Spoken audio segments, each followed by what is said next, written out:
Alors ce matin, ça me fait un peu drôle de vous parler, on me dirait, quand c'est pas la première fois, mais pour moi c'est spécial.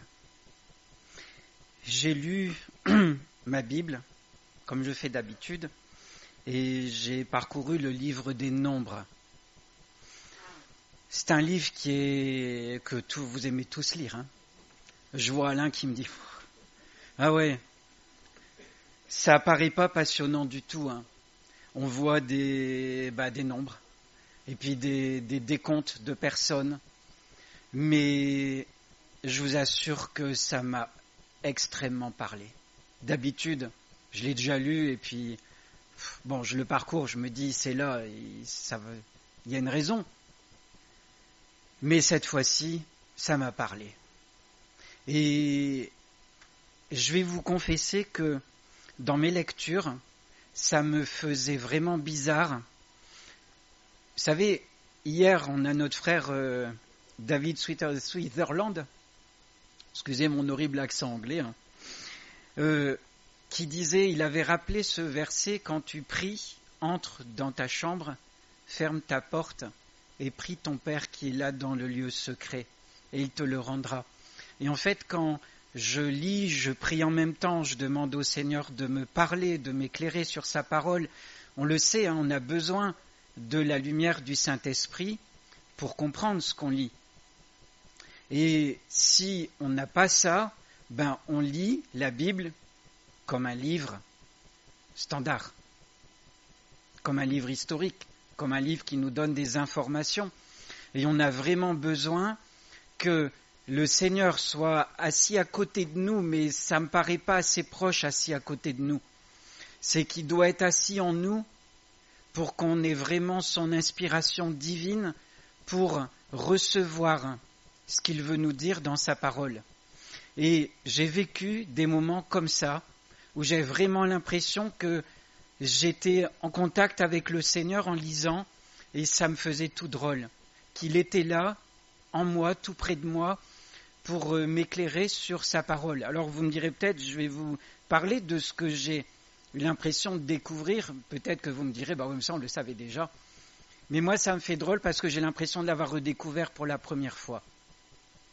Vous savez, ce matin encore, je disais à Isabelle que je lui déclarais mon amour et que je lui disais, j'ai envie de me marier avec toi, pourtant on est déjà mariés, mais c'est comme si c'était la première fois. Vous comprenez ce que je veux dire ? Parce qu'en fait, quand on revit les choses, on a l'impression que c'était comme la première fois. Et dans notre relation avec le Seigneur, vous ne trouvez pas que c'est pareil ? On vit avec le Seigneur, on le connaît, on lit la Bible depuis des années. Et on a toujours l'impression de la redécouvrir. Ça ne vous fait pas le même effet ? Et quand ça nous fait ça, on est émerveillé. On a l'impression que le Seigneur s'adresse à notre cœur, et comme si c'était la première fois. Et on en tremble quelquefois. On se dit, le Seigneur me parle. Mais c'est tellement merveilleux quand le Seigneur se révèle à notre cœur. Même si on l'a déjà vécu, même si on relit encore ce qu'on a déjà lu plein de fois, ça nous fait tellement du bien quand le Seigneur s'adresse à notre cœur. Et il ouvre nos yeux sur des vérités de ce qu'il est. Et je remercie Lionel pour le chant, parce que sinon, j'aurais demandé à ce qu'on l'entonne avant. Merci pour ta parole. Je vais répéter ce début. Lumière donnée aux hommes qui nous fait connaître le cœur de Dieu. Et ce matin, on va se pencher sur le livre des Nombres. Alors, on ne va pas tout parcourir, sur quelques aspects seulement. On va rester bien humble. On va parcourir quelques aspects de la nature de Dieu, quelques aspects qui nous sont révélés dans le livre des Nombres. C'est fou, hein ? Ah oui, la parole de Dieu, elle nous révèle le cœur de Dieu. Est-ce que ça vous dit qu'on y aille dans ce petit voyage pour découvrir ensemble, et vous allez être gentil avec moi, faire comme si vous l'entendiez pour la première fois. Parce que moi, c'est l'impression que ça m'a donné, que c'était comme si c'était la première fois que Dieu révélait ce qu'il était à mon cœur. Alors, on va Non, faut que ça marche la technique. Hein. Voilà. On va lire dans Nombre, chapitre 1, verset 51.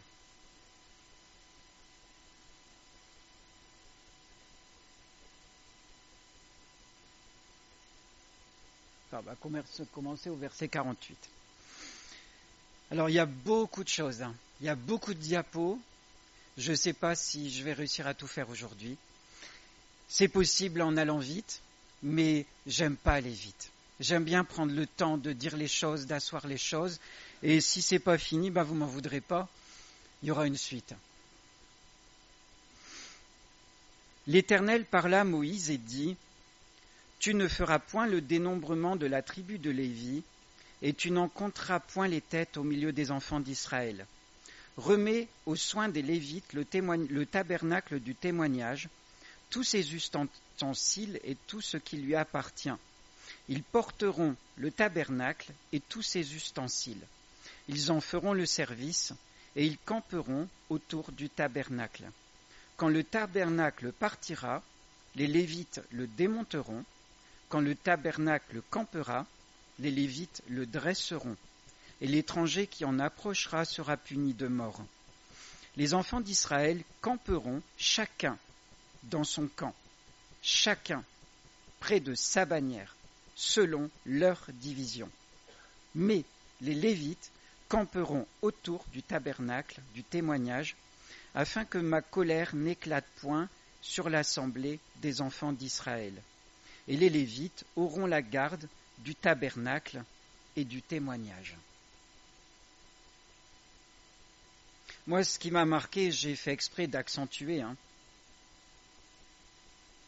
Chacun dans son camp. Chacun près de sa bannière, selon leur division. C'est pour ça que le titre, j'ai mis « Dieu aime le désordre ». Non, Dieu aime l'ordre. Dieu aime l'ordre. Ça transparaît, c'est pas marqué, mais on le comprend dans ses exigences. Vous savez, quand il y a des gens qui parlent et qu'on ne connaît pas, on va sentir ce qu'ils sont au travers de ce qu'ils vont dire. Vous êtes d'accord ? Et ça, on le retrouve dans la Bible, c'est marqué, c'est de l'abondance du cœur que la bouche parle. Vous écoutez quelqu'un parler, vous allez savoir ce qu'il a dans le ventre. Bon, sauf si c'est un hypocrite, mais tôt ou tard, ça va se révéler. Et Dieu, là, dans sa manière de donner les directives, il exprime ce qu'il aime.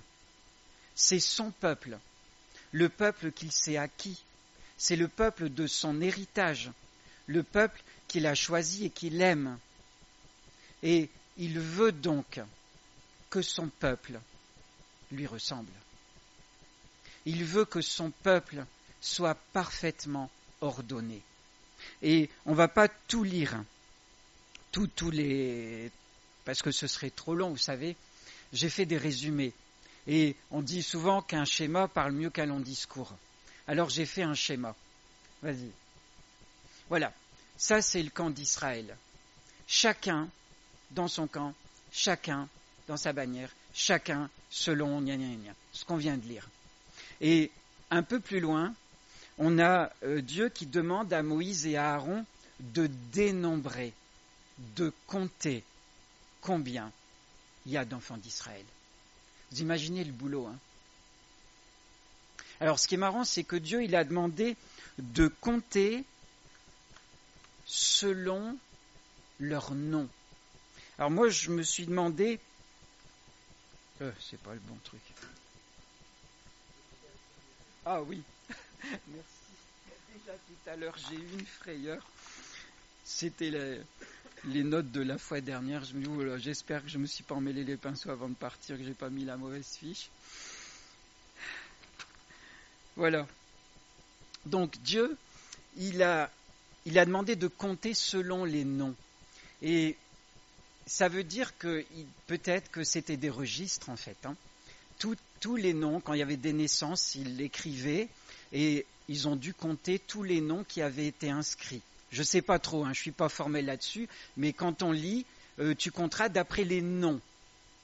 Et moi, je le comprends comme ça. Si vous avez une autre interprétation, il y en existe peut-être, c'est l'idée que moi j'ai eue, mais toujours est-il que Moïse et Aaron ont dû compter tout le monde. Et voilà ce que ça donnait. On avait donc au centre le tabernacle, au centre du camp. Et ça nous parle. Le tabernacle, c'était quelque part la maison, l'endroit où Dieu venait habiter au milieu de son peuple. Il était au centre. Ça nous explique implicitement que Dieu, il est au centre de notre vie. Il doit être au centre de notre vie. C'est l'ordre qu'il souhaite. Et autour, il y a nous. Les familles, les tribus d'Israël. Alors on regarde, on a toutes les tribus. Alors on sait qu'il y avait combien de tribus ? 12. Alors quelquefois c'est 12, quelquefois c'est 13. Parce qu'en fait, il y a la tribu de Joseph, et je l'ai mis, bon ça se voit pas trop, non ça se voit pas là, sur celle-là. La tribu, on voit Manassé et Ephraïm, ce sont les deux garçons de Joseph. Et en fait, ils ont pris un peu la place de Joseph parce que Jacob les avait presque adoptés comme si c'était ses enfants. Mais il y avait 12 tribus. La tribu de Joseph, qui est en fait la tribu de Manassé et Ephraïm, et puis toutes les autres tribus qui étaient, ça correspond aux enfants de Jacob, ça on le sait tous. Et ils ont été dénombrés, ils ont été comptés. Et on aurait pu lire tous les dénombrements, mais ça paraît assez fastidieux à lire. Mais j'ai mis, voilà, donc au nord, c'est comment Dieu a voulu qu'il s'établisse autour du tabernacle. Dieu n'a pas dit, vous vous mettrez autour du tabernacle. Il a dit qui devait être au nord, qui devait être au sud, qui devait être à l'est et qui devait être à l'ouest. Les choses étaient parfaitement dictées par Dieu parce qu'il est un Dieu d'ordre. Il aime que les choses soient disposées selon sa volonté. Et ça nous interpelle. Dans ma vie, est-ce qu'il y a de l'ordre ? Dans ma manière de vivre, est-ce que ça reflète l'ordre ? Ou est-ce que c'est le bazar partout ? Si c'est le bazar partout, c'est pas à l'image de Dieu. Dieu aime l'ordre. Et si tu aimes l'ordre, c'est bien. Alors quelquefois on l'aime trop, on peut tomber dans l'extrême et puis être horrible parce que c'est pas assez ordonné comme on l'entend. Il y a un équilibre à trouver. Mais Dieu aime l'ordre. Et c'est normal. Chacun devait camper selon sa division, etc. Et donc on voit l'ordre que Dieu a voulu. Alors au nord, les 3 tribus, parce qu'en plus, ils ont été comptés et le décompte a été rassemblé. Et donc 157 600 au nord, 186 400 à l'est, 151 450 au sud et 108 100 à l'ouest. Ça fait du monde, tout ça. Comment ? En tout, tu as fait le total. Oui, le total, il est aussi marqué dans la Bible. Mais quand on voit tous ces décomptes, c'était précis. Et le livre des Nombres nous fait un état numérique de tout ça. Et si c'est précisé, c'est parce que ça sert à quelque chose. Et ça, voilà, c'était le camp d'Israël dans le désert. Est-ce qu'ils ont fait du camping ? Et nous, on a fait du camping en famille, quand on avait nos 4 enfants avec nous. Quand on partait en camping, c'était un exode, et j'aimais tellement ce côté d'exode, de voyage, de se sentir étranger sur la terre. Et quand on devait installer notre camp, quelquefois c'était le bazar. Parce que quand les enfants sont petits, Ils font chacun leur truc à leur sauce, et puis il faut monter la tente, et c'était pas du camping en mobil-home, c'était du camping sous tente en toile, et il fallait monter la toile. Et puis on avait roulé toute la nuit, le matin, c'était dur, tous les mauvais caractères qui sortaient, la fatigue, monter la tente sous un soleil de plomb, parce qu'on ne faisait pas du camping là où il faisait froid. Et tout ça, mais Israël, ils ont campé 40 ans dans le désert, pas à 6. Vous voyez combien ils étaient? Mais pour que ça fonctionne, pour que ce soit vivable, il y avait intérêt à ce que les choses soient ordonnées. Sinon, ils seraient morts. Ils n'auraient pas du tout survécu à 40 années dans le désert. C'est pas possible. N'importe quel peuple serait mort d'avoir vécu 40 ans dans le désert comme eux.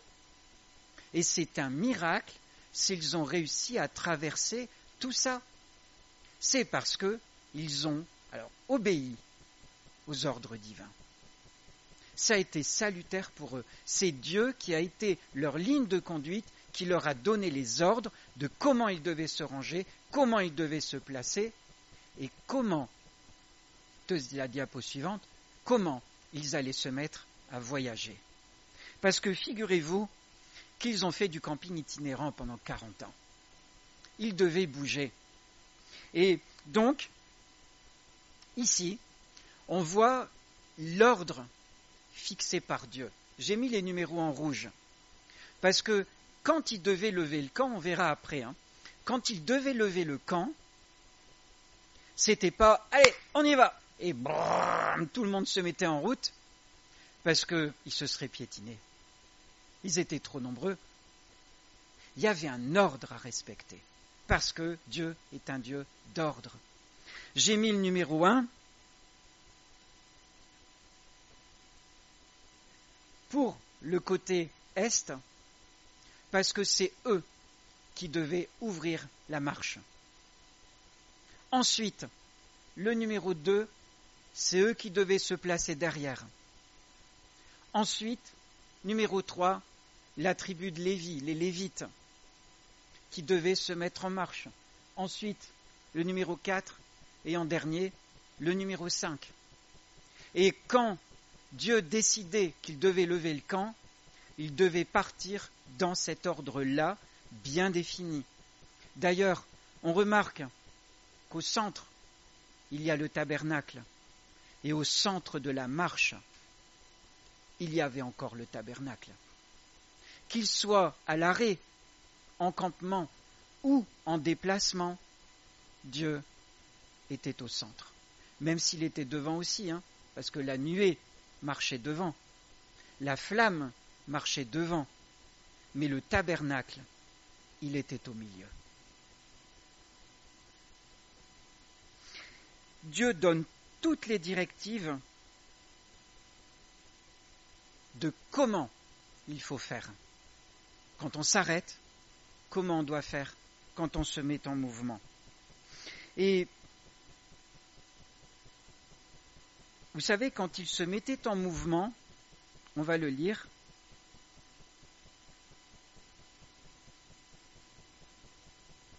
il y avait le tabernacle.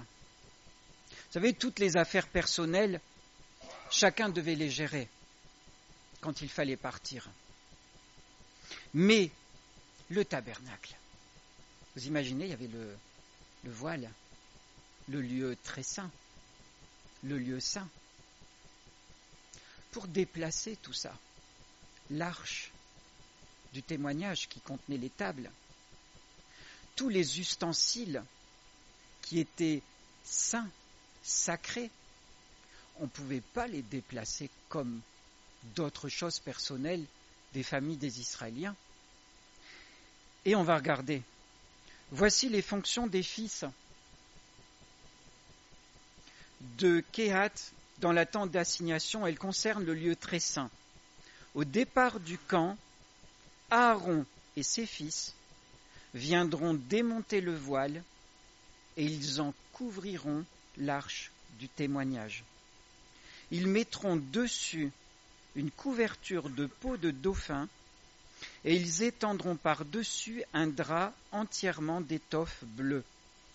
Puis ils placeront les barres de l'arche. Ils étendront un drap bleu sur la table des pains de proposition, et ils mettront dessus les plats, les coupes, les tasses et les calices pour les libations. Le pain y sera toujours. Ils étendront sur ces choses un drap de cramoisi, et ils l'envelopperont d'une couverture de peau de dauphin. Puis ils placeront les barres de la table. Ils prendront un drap bleu, et ils couvriront le chandelier, ses lampes, ses mouchettes, ses vases à cendre et tous ces vases d'huile destinés à son service. Ils le mettront avec tous ses ustensiles dans une couverture de peau de dauphin, puis ils le placeront sur le brancard.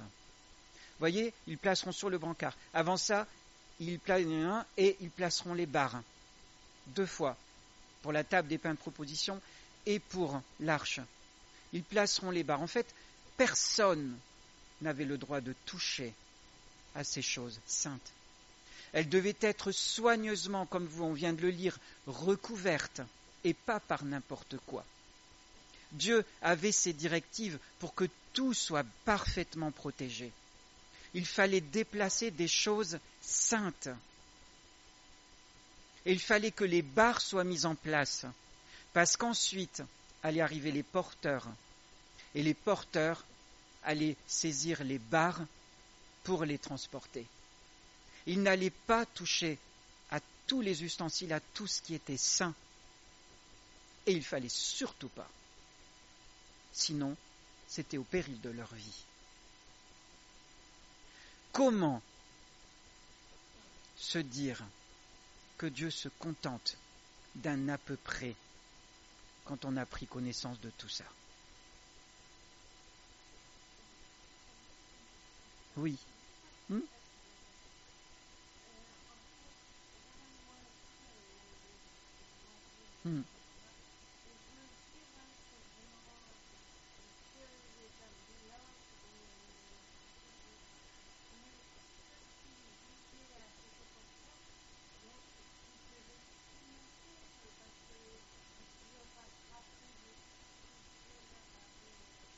En fait, tout était noté. Alors, on a les livres Genèse, Exode, Lévitique, Nombre, Deutéronome, qu'on appelle le Pentateuque.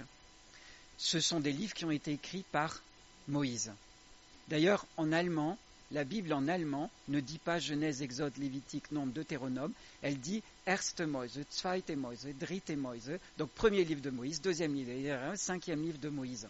En fait, tout a été écrit par Moïse. Donc, toutes les directives, tout ce que Dieu avait dit, Moïse le recevait parce qu'en fait, c'est dit, Moïse, il parlait face à face avec Dieu. C'est fou, hein? Mais il parlait, il était en contact étroit avec Dieu. Dieu lui parlait et il mémorisait tout et il écrivait tout. Et il a pu restituer tout ça au peuple en le relisant. Bon, il devait aussi avoir une sacrée mémoire, mais tout a été mis par écrit. Et heureusement, sinon aujourd'hui on n'aurait rien. On n'aurait rien de tout ça. On ne connaîtrait pas le cœur de Dieu comme on le connaît aujourd'hui, parce que c'est tous ces écrits qui nous révèlent comment est le cœur de Dieu.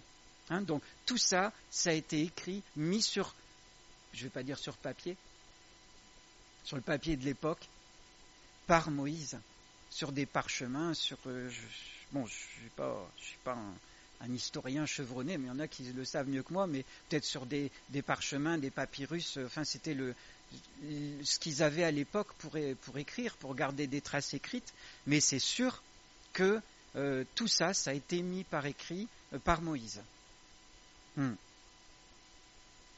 Et donc, comment s'imaginer que Dieu se contente d'un à peu près? Non. Pensez-vous que Dieu ait changé? Qu'aujourd'hui, bon, va comme je te pousse, vas-y, c'est pas grave. Ben non, hein. Non. Dieu aime toujours l'ordre.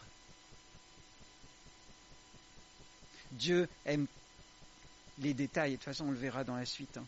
Enfin, j'espère qu'on y arrivera aujourd'hui. D'ailleurs,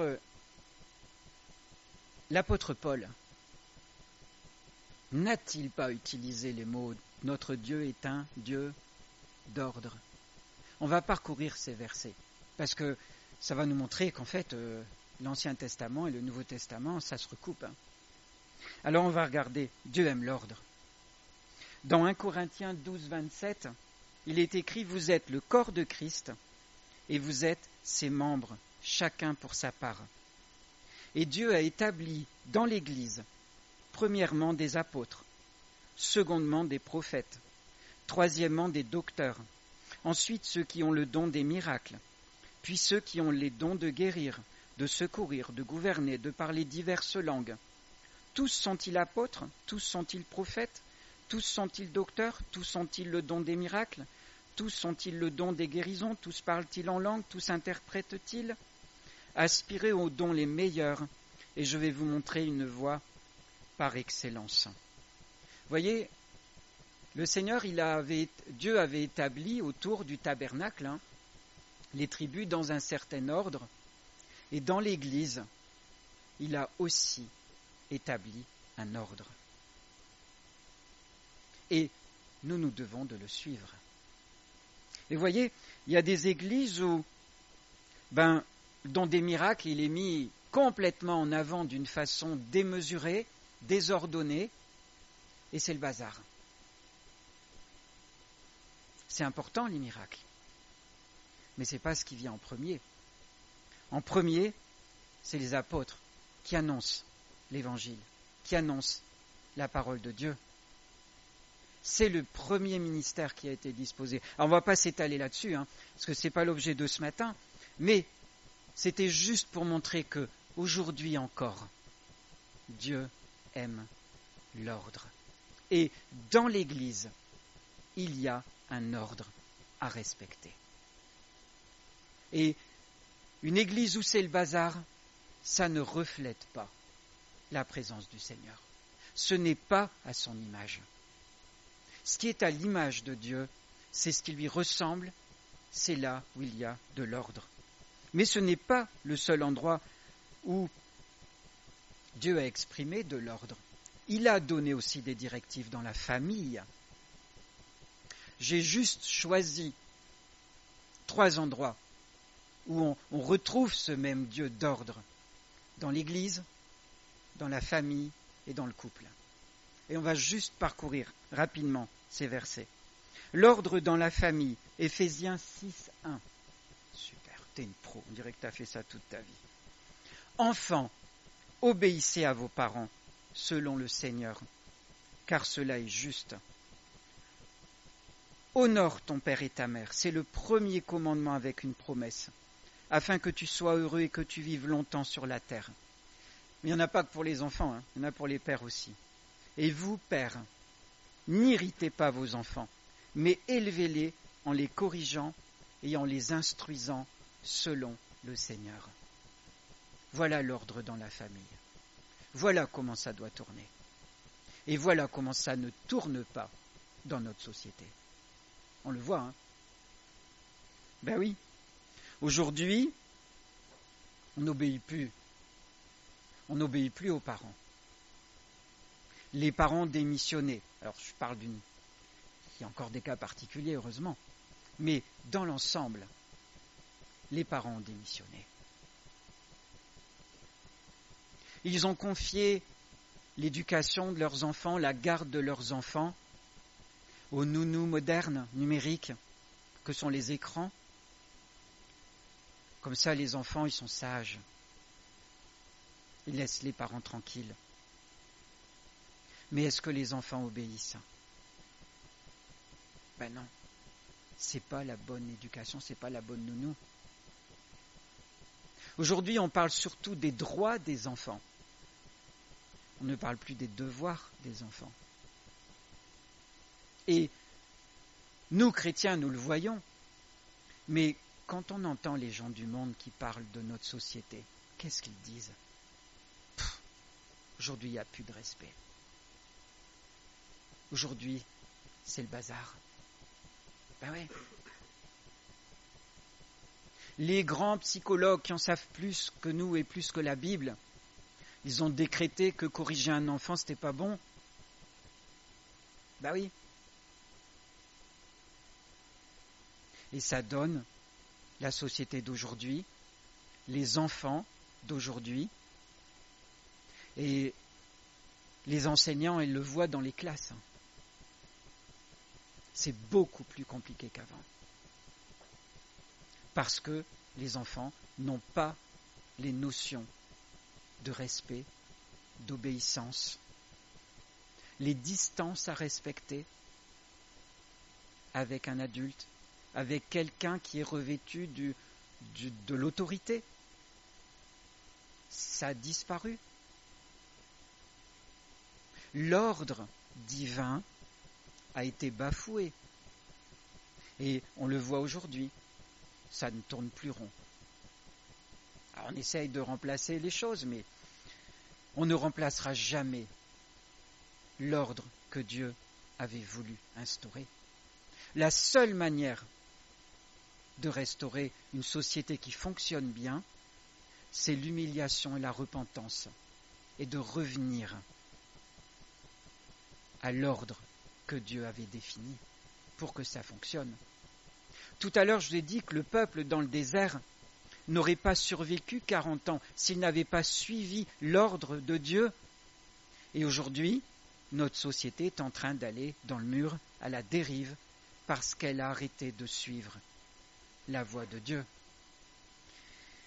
Toutes les racines chrétiennes sont en train d'être arrachées, tout est en train d'être retiré,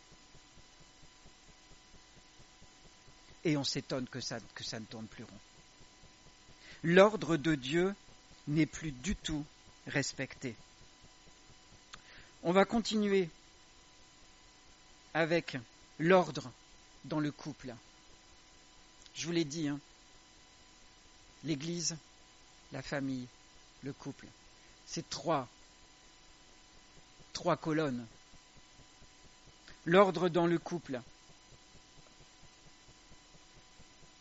Femmes, soyez soumises à vos maris, comme au Seigneur, car le mari est le chef de la femme, comme Christ est le chef de l'Église, qui est son corps et dont il est le sauveur. Or, de même que l'Église est soumise à Christ, les femmes aussi doivent l'être à leur mari en toutes choses. On ne s'arrête pas là. Maris, aimez vos femmes, comme Christ a aimé l'Église, et s'est livré lui-même pour elle, afin de la sanctifier par la parole après l'avoir purifiée par le baptême d'eau, afin de faire paraître devant lui cette Église glorieuse, sans tache ni ride ni rien de semblable, mais sainte et irrépréhensible. C'est ainsi que les maris doivent aimer leurs femmes comme leur propre corps. Celui qui aime sa femme s'aime lui-même. Voilà l'ordre dans le couple. Un couple qui ne fonctionne pas de cette manière-là ne fonctionne pas selon ce que Dieu a voulu. Et un mari qui ne prendrait que la première moitié, en ignorant la deuxième, en exigeant l'obéissance en toutes choses de son épouse envers lui, il oublie le deuxième côté, le deuxième volet, qui est là aussi qu'il doit aimer sa femme comme Christ a aimé l'Église. Il s'est sacrifié. Jésus s'est sacrifié pour son Église. C'est pas l'amour unidirectionnel, l'obéissance unidirectionnelle. Ça va dans les deux sens. C'est une soumission mutuelle dans l'amour. Et un couple qui fonctionne de cette manière est un couple qui a de l'avenir. Alors si ce n'est pas le cas, il y a moyen de changer. Dieu fait grâce. Mais on a besoin d'avoir en tête et dans le cœur, dans les fibres, cet objectif à atteindre. Si je veux que mon couple tienne la route, il doit fonctionner selon l'ordre divin. On pourrait s'étaler dessus, mais ce n'est pas le but de ce matin. Je veux juste qu'on parcourt différents aspects qui ressortent du livre des Nombres. On va continuer. Parce que là, on a juste vu que Dieu est un Dieu d'ordre. On va continuer. Dieu décide. Ou c'est Dieu qui doit décider. Dieu est le décideur. Dieu doit être le leader de notre vie. Et on va regarder comment ça se passait au temps des Israéliens. Nombre 9, 15. Le jour où le tabernacle fut dressé, la nuée couvrit le tabernacle, la tente d'assignation, et depuis le soir jusqu'au matin, elle eut sur le tabernacle l'apparence d'un feu. Il en fut continuellement ainsi. La nuée couvrait le tabernacle, et elle avait de nuit l'apparence d'un feu. Quand la nuée s'élevait de dessus la tente, les enfants d'Israël partaient. Et les enfants d'Israël campaient dans le lieu où s'arrêtait la nuée. Les enfants d'Israël partaient sur l'ordre de l'Éternel, et ils campaient sur l'ordre de l'Éternel. Ils campaient aussi longtemps que la nuée restait sur le tabernacle. Quand la nuée restait longtemps sur le tabernacle, les enfants d'Israël obéissaient au commandement de l'Éternel et ne partaient point. Je continue. Quand la nuée restait peu de jours sur le tabernacle, ils campaient sur l'ordre de l'Éternel et ils partaient sur l'ordre de l'Éternel. Si la nuée, tenez-vous bien, s'arrêtait du soir au matin et s'élevait le matin, ils partaient. Si la nuée s'élevait après un jour et une nuit, ils partaient. Si la nuée s'arrêtait sur le tabernacle 2 jours, ou un mois, ou une année, les enfants d'Israël restaient campés et ne partaient point. Et quand elle s'élevait, ils partaient. Ils campaient sur l'ordre de l'Éternel, et ils partaient sur l'ordre de l'Éternel. Ils obéissaient au commandement de l'Éternel sur l'ordre de l'Éternel par Moïse. Vous vous rendez compte? Ça veut dire quelquefois, ils établissaient le campement pour une journée. Et ils devaient tout redéménager, et on se remettait en route. Vous vous rendez compte? Vous avez vu le nombre de personnes installées. Le tabernacle à remettre en place. Toutes les couvertures, tout ce qui a été mis, on retire, on installe le voile, on monte le tabernacle. La nuit, elle est là, on a tout monté, on est content, on installe toutes les autour du tabernacle. Le lendemain matin, hop, la nuée se lève, allez, on redémonte tout, on repart. Moi, quand j'ai lu ça, j'ai été étonné de voir, ils campaient sur l'ordre de l'Éternel, ils partaient sur l'ordre de l'Éternel, ils obéissaient au commandement de l'Éternel sur l'ordre de l'Éternel par Moïse. Ils ont murmuré plein de fois dans le désert. Et visiblement, il n'y a personne qui bronchait quand la nuée se levait ou la flamme se levait, tout le monde démontait le camp et tout le monde partait. Je n'ai pas trouvé de traces de contestation. Nous, on aurait peut-être contesté. Tu te rends pas compte du boulot? Il faut tout ranger, tout refaire les bagages et on repart. Mais là, visiblement, personne ne contestait. Ils reconnaissaient l'autorité de Dieu dans leur voyage. Et nous, dans notre vie. Est-ce que c'est Dieu qui décide? Est-ce que c'est Dieu qui conduit ma vie? Est-ce que je suis enclin à me laisser conduire dans tous les domaines de ma vie par mon Dieu, le Dieu que j'adore? Si jamais il me dit de partir, est-ce que je suis prêt à partir? S'il me dit de m'établir quelque part, est-ce que je suis d'accord? Est-ce que j'accepte? Est-ce que dans tous les... c'est pas forcément, il ne faut pas se dire forcément un voyage physique, mais dans tous les domaines, dans mon cœur, est-ce que c'est lui qui dirige? Est-ce qu'il dirige ma volonté? Est-ce qu'il dirige mes pensées? Est-ce qu'il dirige mon temps? Est-ce qu'il dirige mes loisirs? Est-ce qu'il dirige tout?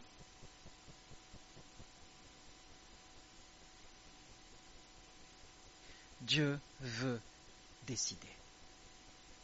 Et quelque part, si on lui a donné notre vie, alors on lui a donné. Elle ne nous appartient plus. C'est lui qui doit pouvoir en faire ce qu'il veut. C'est lui qui doit pouvoir décider. Et c'est ce qui caractérise Dieu. Il veut conduire. On lui a donné le volant. Alors il faut le laisser conduire. C'est lui qui doit diriger complètement notre vie. Donc Dieu, c'est lui qui décidait du cheminement du peuple. Et à la fin du livre des Nombres, on ne va pas lire parce que c'est trop long, mais je vous invite à aller voir, on voit le récapitulatif de toutes les étapes qu'ils ont vécues jusqu'à l'arrivée dans la terre promise. Moïse avait tout noté, tout le périple. Tout est écrit. On voit où ils ont campé.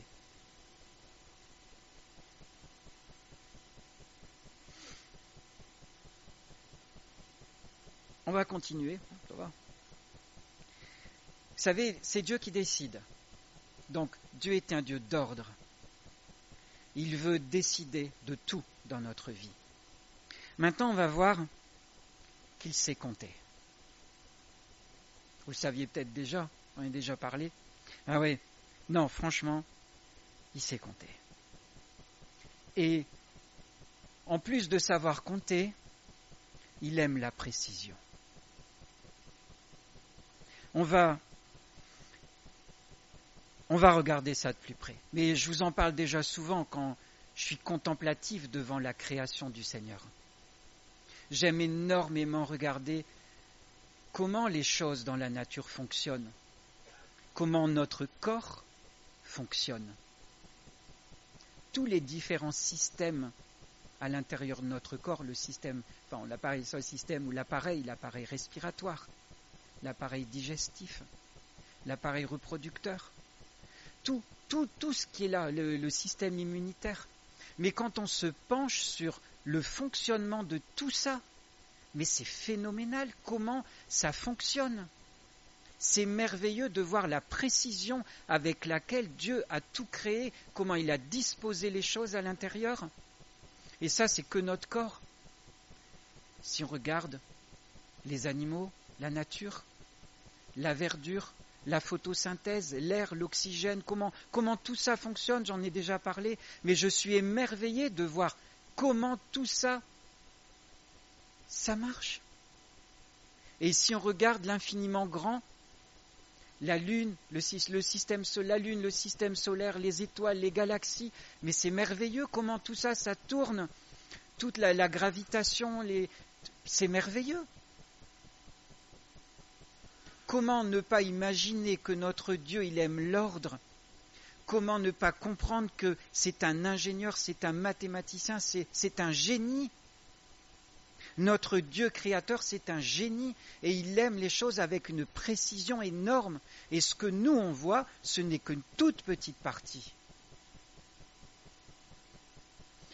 Et on va regarder comment ça se voit dans le livre des Nombres, combien il aime la précision.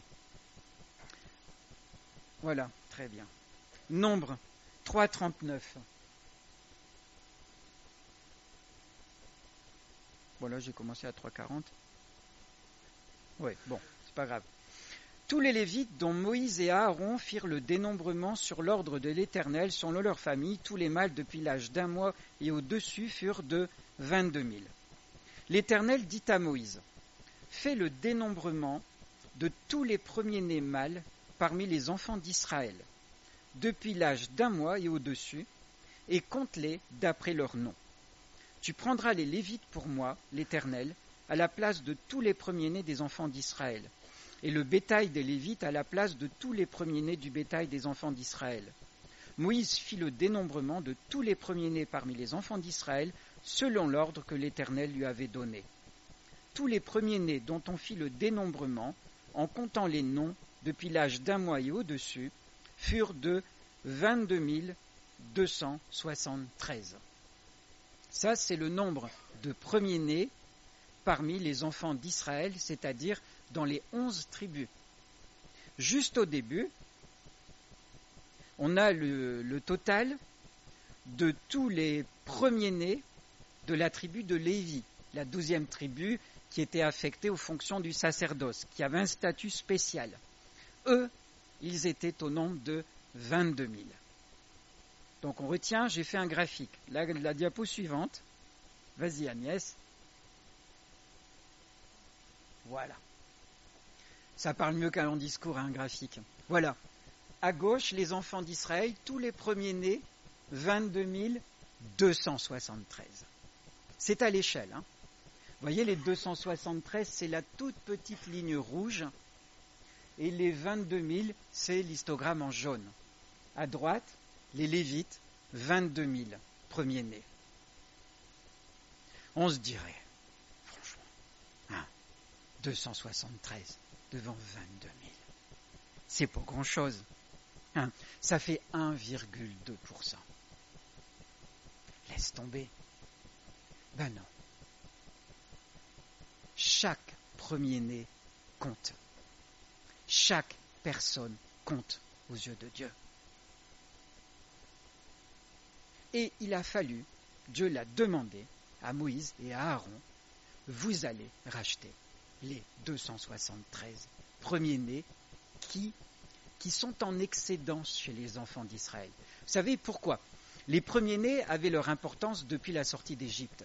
Vous savez, hein, tous les premiers-nés égyptiens sont morts et Dieu a racheté par le sang sur les linteaux et les montants des portes les premiers-nés des enfants d'Israël. C'est de là que ça vient, cette importance des premiers-nés. Et comme la tribu de Lévi avait un statut particulier, c'était elle qui était dédiée au service de Dieu dans le tabernacle, Dieu a décidé qu'en fait, tous les premiers-nés des autres tribus seraient rachetés par les premiers-nés de la tribu de Lévi. Seulement, il y avait 273 premiers-nés en plus dans les autres tribus d'Israël. Et cela donc n'était pas racheté par superposition avec les 22 000 premiers-nés de la tribu de Lévi. Vous me suivez? Je suis assez clair. Donc il y avait ces 273 qui n'étaient pas rachetés par les 22 000 premiers-nés de la tribu de Lévi. Donc il fallait qu'il y ait quelque chose de plus pour eux. Parce que ces 22 000 premiers-nés-là étaient rachetés et les 22 000 de la tribu de Lévi étaient pris à la place des 22 000 des tribus d'Israël. Mais les 273 en trop, eux, n'étaient pas rachetés par cette superposition des 22 000 de la tribu de Lévi. Donc Dieu a demandé à ce que ces 273-là soient rachetés. Et Moïse et Aaron ont dû racheter ces enfants-là. Et Dieu a donné ses directives, on ne va pas tout parcourir, mais je vous invite à aller voir, hein. C'est dans Nombre 3, 39, vous avez les références. Voyez la précision de Dieu. Ces 273 avaient besoin d'être rachetés parce qu'ils n'avaient pas leurs homologues dans la tribu de Lévi. Ils comptaient. Il n'était pas question de les laisser passer à la trappe. Ils avaient leur importance. Dieu est précis. Comment pouvons-nous aussi nous dire « Oh, moi, je ne compte pas aux yeux du Seigneur. Moi, je suis méprisable. Le Seigneur, il ne fait pas attention à moi. » Comment est-ce qu'on peut se dire ça quand on prend connaissance que ces 273, ils ont dû être rachetés parce qu'ils avaient leur importance. Dieu ne les a pas oubliés. Et chacun de nous, on compte de la même manière. Jésus est mort aussi pour chacun de nous. Vous vous rendez compte? Tout le monde compte. Il n'y a personne qui passe à la trappe. Il n'y a personne qui est insignifiant. Quel que soit ton statut social, quelles que soient les études que tu as faites, quel que soit ton métier, quel que soit ton âge, tu comptes aux yeux de Dieu. Personne n'est oublié. Dieu fait attention à chacun d'entre nous. Est-ce qu'on en est conscient? Moi, je l'avais déjà lu, cette histoire des 22 000, mais en fait, on parcourt ces nombres et puis on ne s'en préoccupe pas. Mais quand j'ai réfléchi à la question, j'ai relu. Je me suis dit, mais ouais, c'est ça. En fait, c'est parce qu'il y en a 273 en trop. Et eux ne sont pas rachetés par les premiers-nés des Lévites. Et ils sont importants. Et Dieu a voulu qu'on leur accorde l'importance qu'ils méritaient. Et il a fallu qu'ils soient rachetés comme les autres. Même si c'était un tout petit pourcentage. Et ne te dis pas que tu es insignifiant, que Dieu t'ignore, que tu ne comptes pas. Tu n'es pas noyé dans la masse. Parce que sinon, les 273, ils auraient été noyés dans la masse aussi, et Dieu n'aurait jamais demandé de les racheter. Tu n'es pas noyé dans la masse. Est-ce qu'on en est convaincu? Tu es important.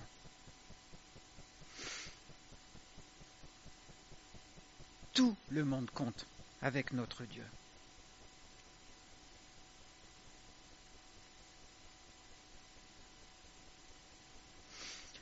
On va continuer.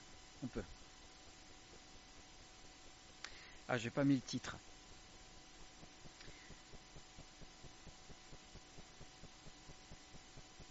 Ce que j'ai écrit, ce qui ressort, c'est que Dieu se marie avec nous. Quelque part, on est Église, on est fiancé à Christ. Il y a une alliance profonde entre Dieu et nous. Et on va la regarder au travers du livre des Nombres, dans la manière dont Dieu donne les directives et comment Moïse, Aaron et Dieu interagissent ensemble.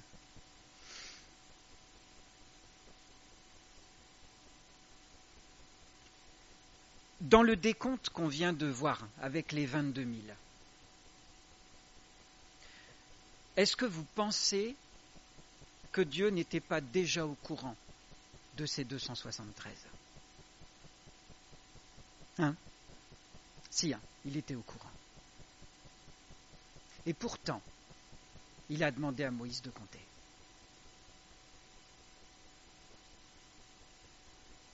Et quand Moïse a compté, Moïse a obéi à Dieu. Dieu lui a dit, allez, vas-y, tu vas compter. Pourtant, c'était du boulot, 22 000.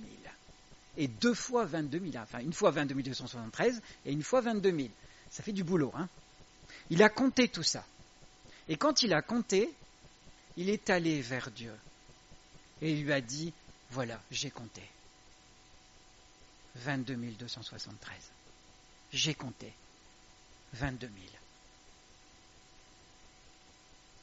Dieu a pris acte de ce décompte. Il l'a pris. Il s'est appuyé sur ce décompte pour dire à Moïse, maintenant Moïse que tu as compté, tu vois, c'est 273. Il faut qu'il soit racheté. Voyez cette alliance. Dieu aurait pu faire sans Moïse, puisqu'il est capable de compter les cheveux de notre tête. Il était au courant des 273. Mais il a choisi d'utiliser Moïse. Moïse a dû utiliser son intelligence pour compter. Parce que compter jusqu'à 22 273, il faut quand même avoir appris à compter. Et pensez-vous que Dieu ne s'allie pas à nous dans le service qu'il nous donne à faire pour qu'on utilise nous aussi notre intelligence à son service. Parce qu'il pourrait très bien travailler sans nous. Mais de la même manière qu'il a choisi de demander à Moïse de compter, il nous demande à nous aussi d'exécuter des tâches, d'exécuter des missions. Et dans ces missions, il va nous demander d'utiliser notre jugeote, notre bon sens, notre intelligence. On est d'accord ? Et on va regarder comment on le voit dans l'ordre de l'Église. Dans la lettre que l'apôtre Paul a écrite aux Corinthiens, dans 1 Corinthiens 14, 18, l'apôtre Paul écrira « Je rends grâce à Dieu de ce que je parle en langue plus que vous tous. Mais dans l'Église, j'aime mieux dire 5 paroles avec mon intelligence afin d'instruire aussi les autres que 10 000 paroles en langue. » Le rôle du bon sens et de l'intelligence dans l'enseignement de l'Église. Ça veut dire que ce n'est pas l'illumination qui conduit l'Église. On peut être illuminé par l'Esprit de Dieu, conduit par l'Esprit de Dieu. Mais le bon sens, l'ordre, Dieu les utilise. Voyez comment il y a cette alliance entre les facultés qu'on doit mettre au service du Seigneur et les ordres de Dieu. Dieu a choisi de nous utiliser et d'utiliser aussi nos facultés dans la conduite, dans le service qu'il nous demande d'accomplir pour lui. Bien sûr, on ne doit pas en faire à notre tête. Il faut qu'on reste soumis à Dieu. On l'a vu, c'est Dieu qui décide. Mais dans cette décision, Dieu va utiliser notre bon sens. Dieu va utiliser notre intelligence comme il a utilisé l'intelligence de Moïse, comme il a utilisé l'intelligence de Paul, qui préfère, au lieu de parler en langue dans l'Église, parler avec son intelligence pour que ce soit intelligible et que tout le monde comprenne. D'ailleurs, il dira plus loin que si quelqu'un parle en langue, qu'il prie pour avoir l'interprétation. Sinon, il vaut mieux se taire.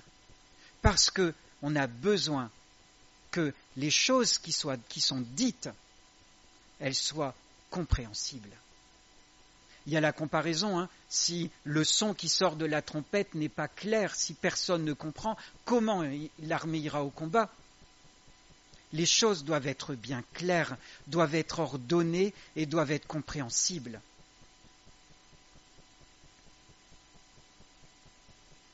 Il en est de même, dans 1 Corinthiens 14, 29, l'apôtre Paul continue en disant « Pour ce qui est des prophéties, que 2 ou 3 parlent et que les autres jugent. »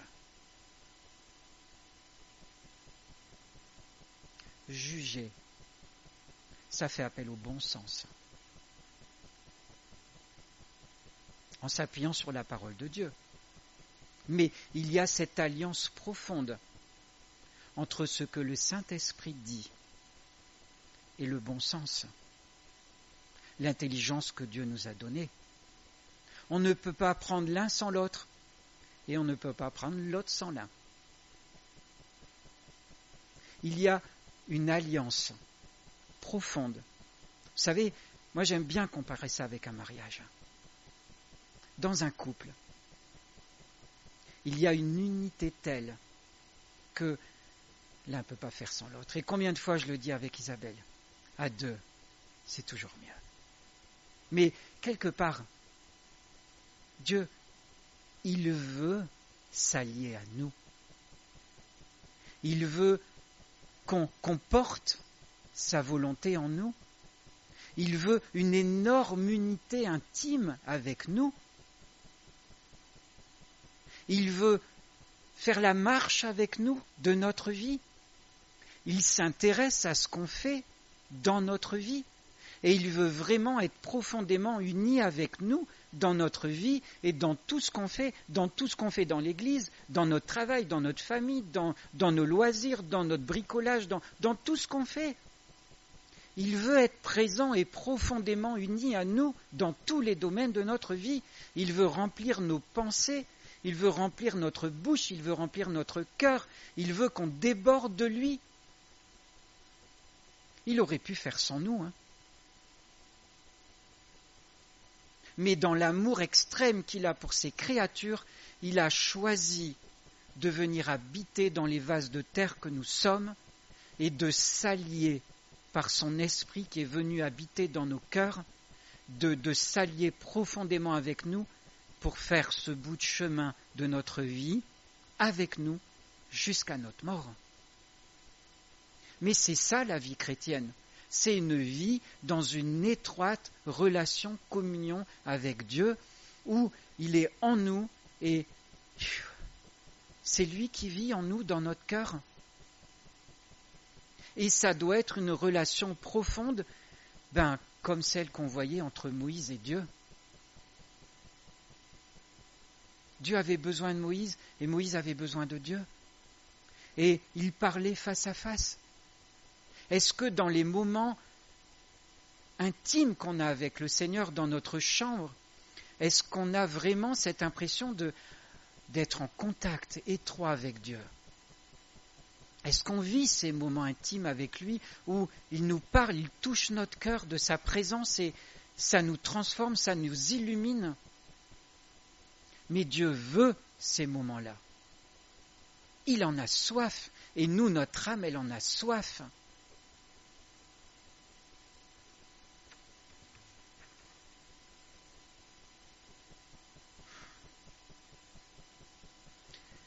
Je dois m'arrêter à midi. J'en ai encore, mais il y aura une suite dans ce cas-là, parce que sinon je vais trop déborder. Voilà, bon, c'est une partie de ce que j'avais sur le cœur de vous dire. Mais, voyez, dans ce livre des Nombres, on sent le cœur de Dieu qui parle. Le caractère de Dieu qui s'adresse à nous et qui montre ce qu'il a à l'intérieur. Tout ce qu'il demande nous montre sa nature. Et il faut qu'on avance dans cette connaissance étroite, dans ce contact étroit avec lui. Je vais m'arrêter là, je vais prier. Et que vraiment on cherche cette présence étroite de Dieu et qu'on lui demande de nous remplir de sa présence. Seigneur, c'est toi notre Dieu. Ta parole est merveilleuse.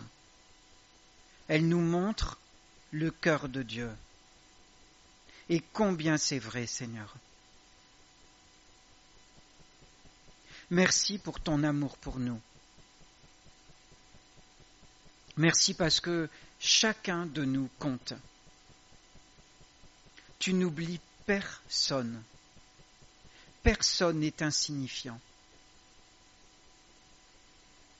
Fais-nous la grâce de te laisser tout décider dans notre vie. Donne dans notre cœur cette obéissance profonde à ta volonté. Fais-nous la grâce de chercher ta volonté, de rechercher ta présence. Touche-nous de ta présence, Seigneur. Amen.